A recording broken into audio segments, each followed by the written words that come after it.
And this week we are talking all about interview tips. Now, if you are a December grad, you're going to want to get your notebook, your pen, or you're taking notes digitally. Get that ready to go because Frederick Geeky is going to share so much with you guys. He's going to share about do's and don'ts, some ways to prepare, some common questions. So I know I'm excited for today's session, and I know you all are too. Without further ado, welcome, Frederick. It's great to have you here. Thank you so much for allowing me to come and share with your wonderful students, and certainly honored to be here. Awesome. Before you get started, would you be able to share a little bit about your teaching journey and how you got into education and what your current role is? And then we'll dive right into these interview tips that I know everyone is super excited for. Okay, well, I hope I don't disappoint. So a little bit about myself. I am a lifelong native here of Indianapolis, Indiana. I was born and raised here. Went away to college in Kentucky for a little bit. My undergrad was actually in public administration. So when I went to start my career, teaching was not, so I thought it was not one of my highlights. It wasn't something I wanted to do. But my second job out of college after my internship, I was actually over an after school program. And that's where some things in me kind of woke. I started to see the inequities in education. I'm dealing with kids from kindergarten through 12th grade, out of school, trying to help with homework. Long story short, years of doing nonprofit education, I decided to go back and get my master's.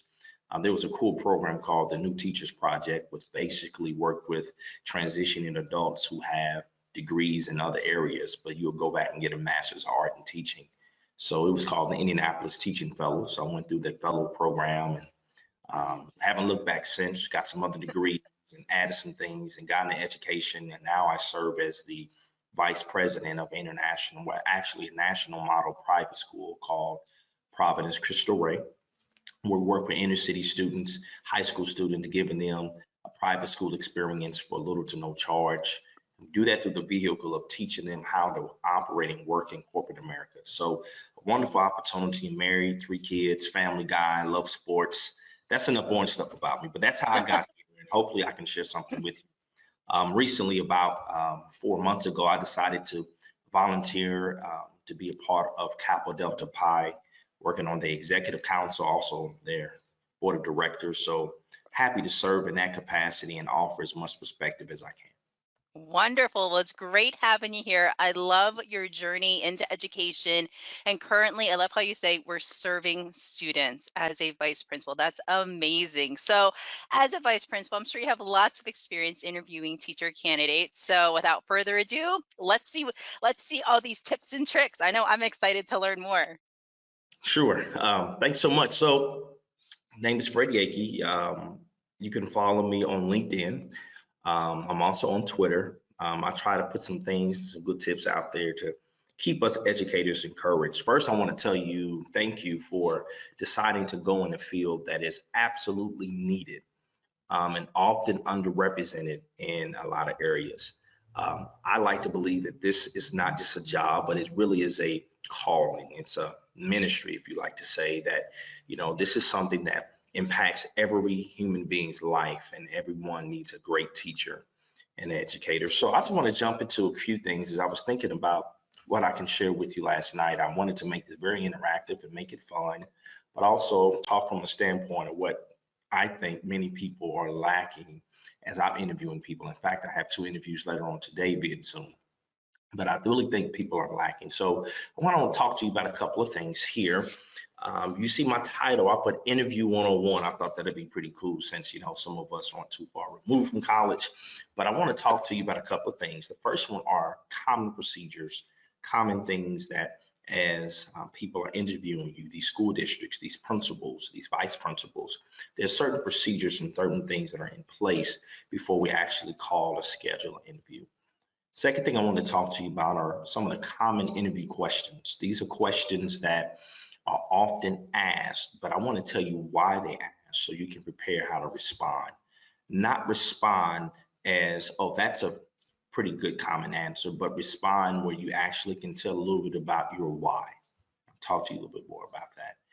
And number 3, I put here, prepare. These are the do's and don'ts of interview tips. I want to give you some quick tips, some things that as administrators are looking for, as school leaders are looking for. I serve not only as vice principal, but I also serve as a president of a school, a private school, which oversee the whole entity. And as the president, I often look for a lot of things before anyone came into the school building that I happen to lead and I was managing those who lead, there were certain things that I wanted from everybody, whether you were an educator, whether you were in the classroom, or whether this was an administrator, whether this is someone else that was hiring and touching the student. So I want to talk to you about these three buckets. Hopefully it can be engaging. All right, here are common procedures. These are common procedures that I thought it would be helpful to share as you are preparing to enter into the world of interviewing. That school district principals, department heads, they all seem to kind of huddle and they kind of go about wanting. So, from a broader perspective, school districts are really school districts are very intimate, I like to say, by giving some principals autonomy by selecting who they want in their school building. Now, there are some school districts that basically do all the hiring. They have a huge HR department. You have to interview. Then from there, they will plug you into whatever school you want to go to. But here in Indiana and schools around the Midwest, there's a lot of autonomy that's given to principals. And I like to believe it's because the principals are going to be the one that are going to be leading. They're going to be the leaders of the school culture, leaders of the school principals, the whole nine. The principals have it. So the first bullet point that I want to talk about that I believe school district principals and department heads all want to articulate is this: experience versus exposure, right? And a lot of times when you're coming out of college and you are trying to really tap into what you went to school for, you did your substitute or your student teaching, you did the books, you did the papers, you really ready to get out there and see the faces, you already are sometimes looked at versus your lack of experience versus your exposure, right? And I want to just make this very plain, right? Everyone, because everyone's trying to find teachers, right? We're trying to fill up the classrooms, and don't think that your inexperience is negative, right? Because the only way to get experience is to have an opportunity, right? So literally, inexperience is a gift that grows with experience. Okay. So as these schools and as these common procedures are going after, we often look for who are those new students that are coming into the field that number one, we can get and we can groom. Because the thing with experience, it's hard to really groom someone who already knows what to do, right? And there's good things about experience because you can know what to do and you can become flexible. But typically, experience for those people looking at hiring, I'm also looking as to why you're trying to leave your current job. Versus you coming out of college, you are open, you're able to come and you're able to learn. And data and history teaches us that those new students or those new teachers typically hang around their first place anywhere between 3 to 5 years. So that means that's an investment that many of us are able to get in these students because your inexperience allows us to have the gift to help to grow you, to help mature you, and there's able time to give you flexibility. So one of the common procedures is don't think that you need experience. You don't. You need exposure. And exposure comes, and that's what we look for. Who can come with a willing heart and an open mind and understanding that we're able to build this together. Also looking for this, being willing to be flexible, right? A lot of our first year teachers, the pay is not the best, but you know what they show us? They show us the unadulterated truth of being flexible. Many of them are coaches, many of them have after school clubs, and it's not a coincidence that our younger teachers, our first year teachers, our 1 to 5 year teachers are most engaged with the students, and the students likewise are most engaged. And let me tell you why that's important, because as a school leader, you need engagement. You know, sometimes we focus so much on the necessary curriculum, which is very important. We focus on the delivery of the curriculum, which is also important. But one thing that I don't think we deal enough with as leaders is the culture and the climate of your building, which deals specifically with relationships. And you find this being very much important in the time that we're in now across the world, because you need to have those relationships and you need to build those to keep the engagement of the students going. So when you have the willingness to be flexible, maybe you want to come in and they say, you know what? I know you said that you teach algebra, but we really could use this teacher here in a resource room. You're willing to say, you know what? Whatever I have to do it, I'll do it. I'm telling you right now, if you say that and if you put that forth in an interview, you're going to have a lot of points in your book. Because once you're able to be flexible, what you're really telling the leaders of the building is that I'm willing to grow in whatever area you need me in. That's huge. Because when you're able to be coachable and you're able to show that I'm willing and able to grow, I'm a team player. And that's really what you want. You want someone in your building that's able to adapt and that's able to understand that there's going to be flexibility times, and I need to know that you can be flexible with me. And the third point that I really think that is the most important is kiss. And I'm not talking about blow a kiss at me. I'm not talking about kissing the screen, but this should just keep it simple. Don't overthink your resume, right? Sometimes I've seen resumes that are just flooded with so much, and I get tired looking at it. You ever look at something so long and you get hungry? Yeah, I just got done eating some Doritos. I was hungry, but I've seen resumes where I get confused, and I really think that they're trying to impress us because of the inexperience.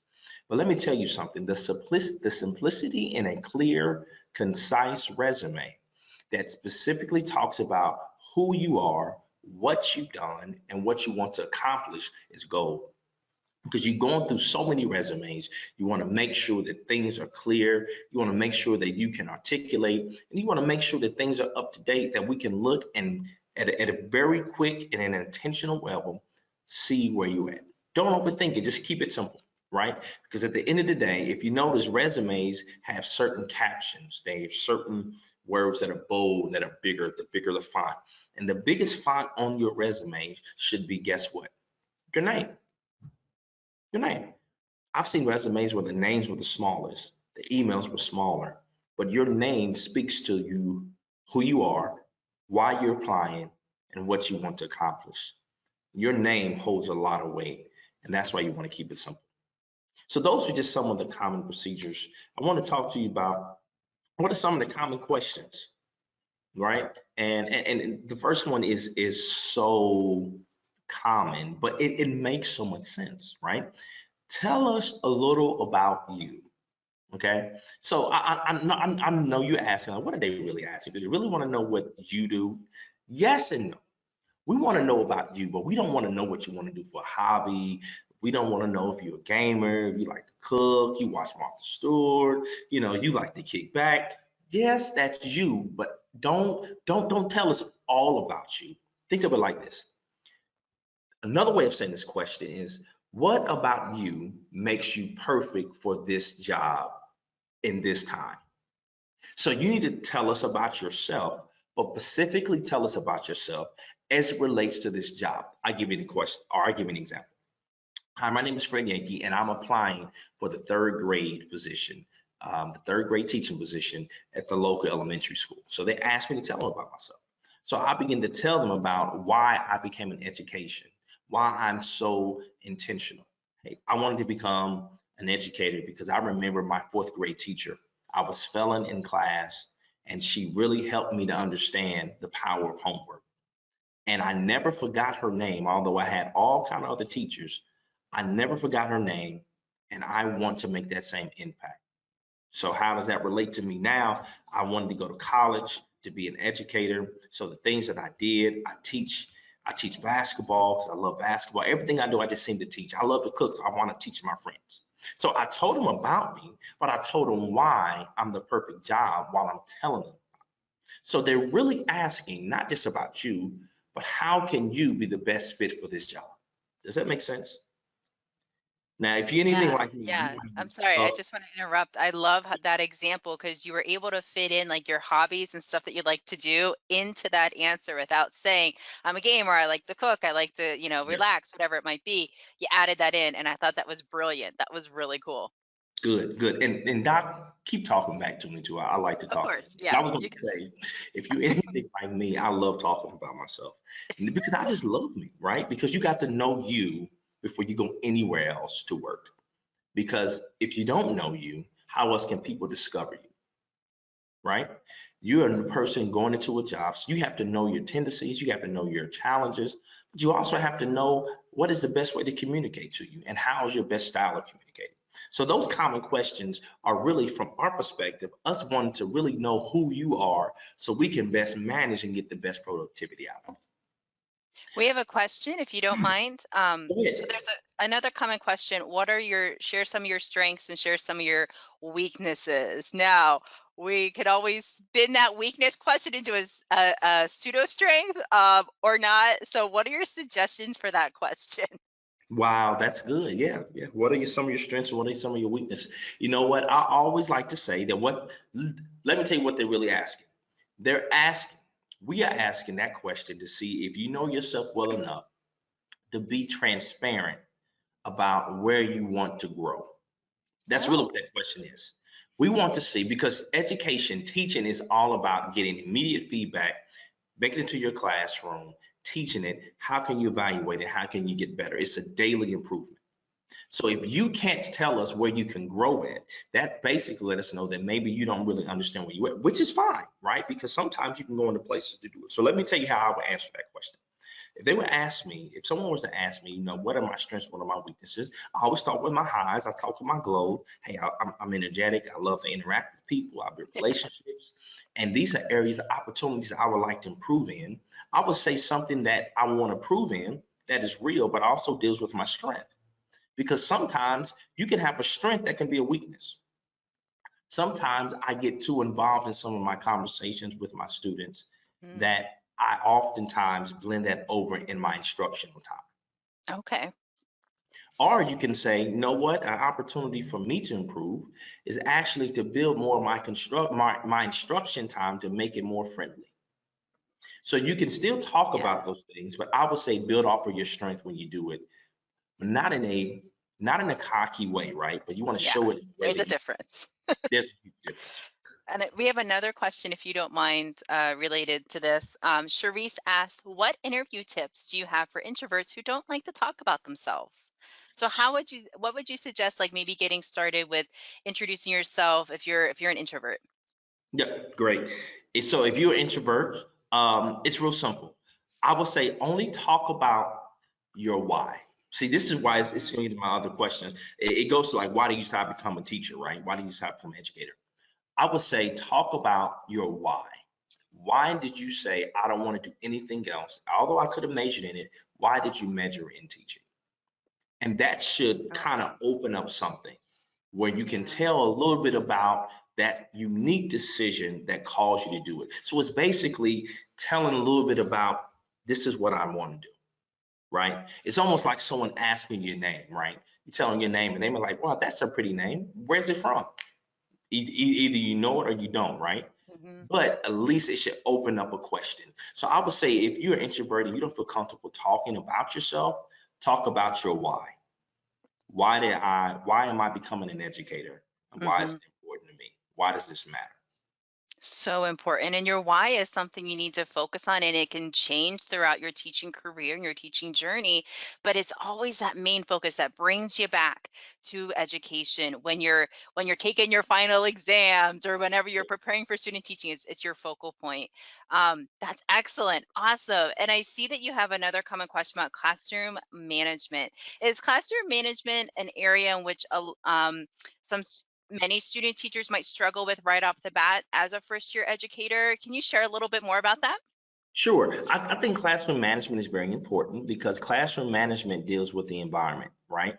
And the Right. environment, I kind of alluded to this before, environment is so important because I remember when I was a first year teacher, I was so engulfed in making sure that I had everything right to the T, my lesson plan for how I was going to instruct it, and I even envisioned how they were going to respond. And what happened is that I was prepared, but I wasn't prepared for being unprepared. Okay. Okay. Tongue twister. Let me explain it. I wasn't prepared for when I did everything perfectly, but I wasn't prepared for when I do it right, I still get wrong results. Okay. Okay, I'm with you. So, so I did everything well. And listen, I'm gonna tell you something. The difference between me, for me, this is me talking, the difference between a teacher and an educator, I can sum it up in this analogy. A good teacher prepares a lesson plan a week ahead of time. They do everything to the T. A good teacher goes in front of the classroom and they teach everything that's on the lesson plan. A good teacher makes sure that you give the test because you already did the letter mapping or you did the mapping. And a good teacher says, okay, I got the results. 10% of my class, 20% of my class is it's done. I'm trying to move on because I got a plan I have to keep up with.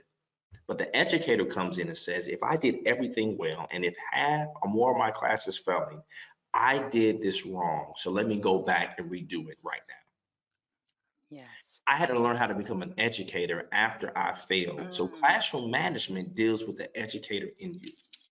You can't teach or you can't instruct if you can't manage the classroom and the multiple personalities in it. So showing that classroom management experience are showing ways that you can handle discipline. So a good question is be classroom management is basically saying, how do you handle discipline? How do you handle those students that don't put their head up? How do you handle mm, those opportunities? So that way, when we hire you, you won't always call discipline to do something that's really classroom management. yeah. Yeah. Mhm. So classroom management just basically deals with how do you handle these conflicts so it does not interrupt your lesson plan or your lessons, or how can you build in cool things where you can continue to teach as well as manage those things. And those are things that you have to grow into, but we ask those questions because we want to see, do you at least have an idea of the difference? Did that make sense? Yes, it does. I think that's a really powerful statement and a powerful difference there.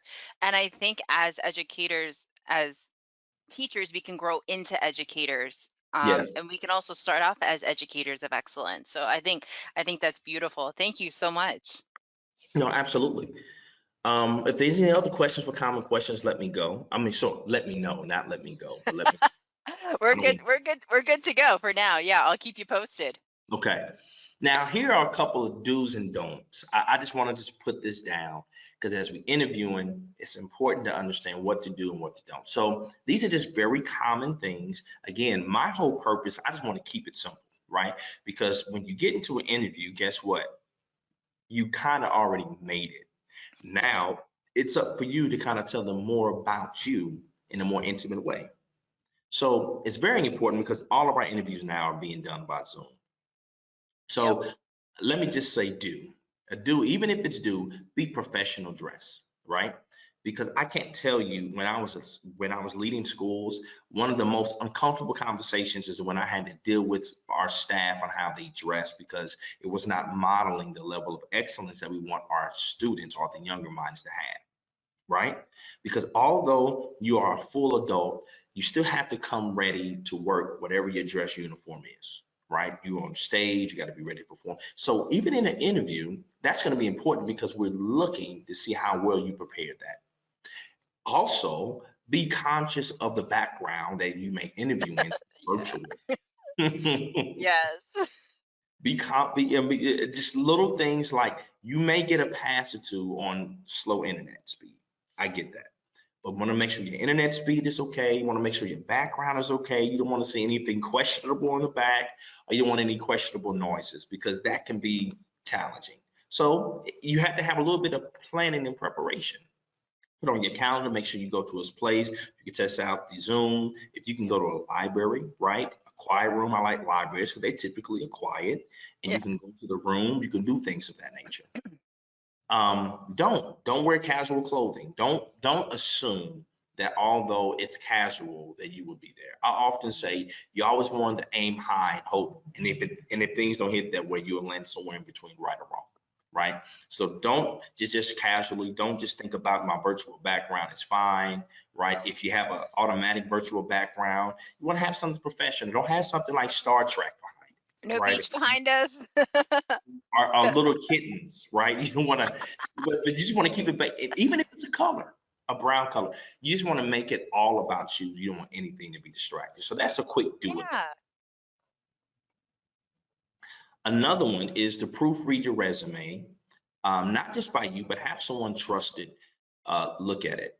A lot of times, people, and it really speaks volumes as an educator, when certain things aren't proofread or certain things are mishandled. And that doesn't mean that you don't make mistakes, right? Because on here, Doc saved me because I had a misspelled word.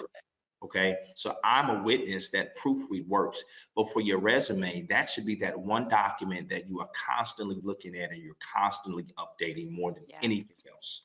That should be a living document that should be uploaded and updated with all the cool things that speak about you and your life. Okay, Yes. so when you have this resume, you should always have someone look at it, always keep it fresh, always keep it confident. And I will encourage you to put links on there as well, because now everything is shared electronically. Yep. So if something is shared electronically and you have a cool profile that can link to an article or something you've done and you want to showcase it, that should be great. But when you have those grammatical errors and you have other things, that tells sometimes a deeper story that could not or could be true of how you could respond with lesson plans, with how you can respond with keeping data. All these things can kind of lead up to an unexpected end that you don't want to be tied to. Right. And I know, shout out to career services at your colleges and universities. They can help you prepare that resume, read it over, give you tips and strategies too. So it's something that's always on your mind. I'd revisit that resume every semester, think about things you've done that past semester and add to it.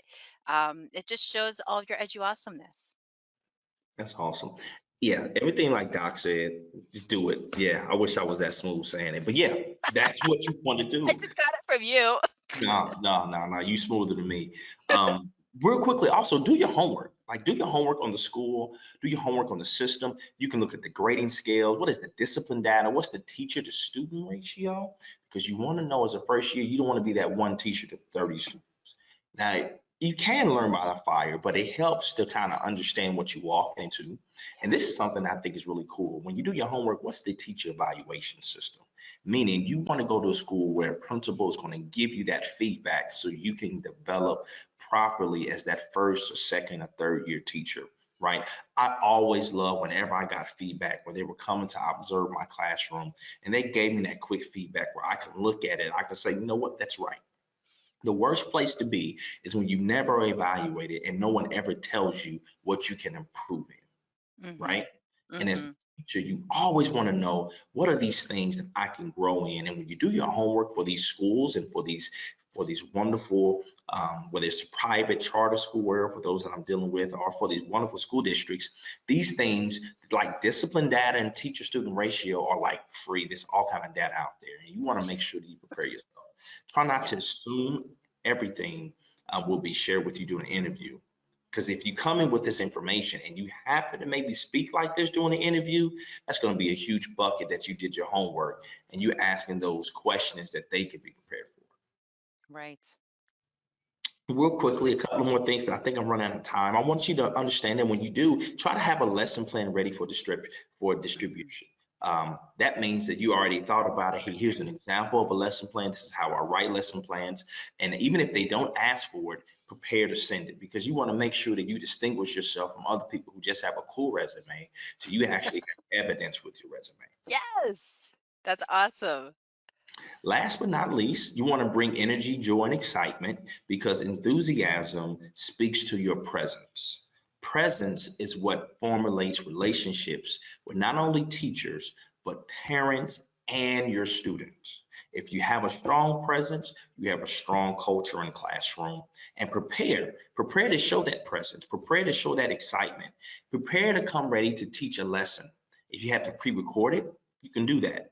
But start practicing by looking at yourself in the mirror. Know the tendencies of how many times you may lick your lips or how you stand or when you're talking. What is your teacher voice, right? Yes. So how is your posture? It's because if you get more comfortable knowing what you look like in front of others, that'll build confidence when you're in front of others, right? So Yes. when you're starting to build that confidence, it's all about how you do it, all about your swagger, all about how you feel, right? This is a feeling job. You'll find out that you'll be a much better teacher because now you understand how you look when you're talking to others.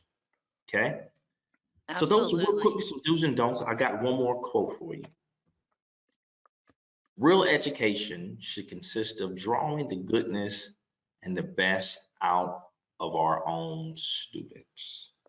And I want to I want to share with you one of the things that I love about education is that it literally deals with who you are and how you can empower others to pull out of themselves once you let them know that you see the greatness that they have, right? So it is really great. And I want you to know that you got this. It's tough times out there. We are right in the midst of COVID-19. But one thing that can be for sure is that you're going to be successful. If you just practice those things and know you got it, you're going to keep it simple and everything's going to work out. Thank you so much. This has been a wonderful time. I ended just with a few time to share some questions if you have more. But, yeah, there's another question slash comment. I love how Dr. Lisa shares from the Peanut Gallery. Always have a question ready to ask the interviewer. So do you have any suggestions of some quality questions, not kind of like the run-of-the-mill questions that you hear all the time, but any ones that really stood out to you as an interviewer that somebody asked you?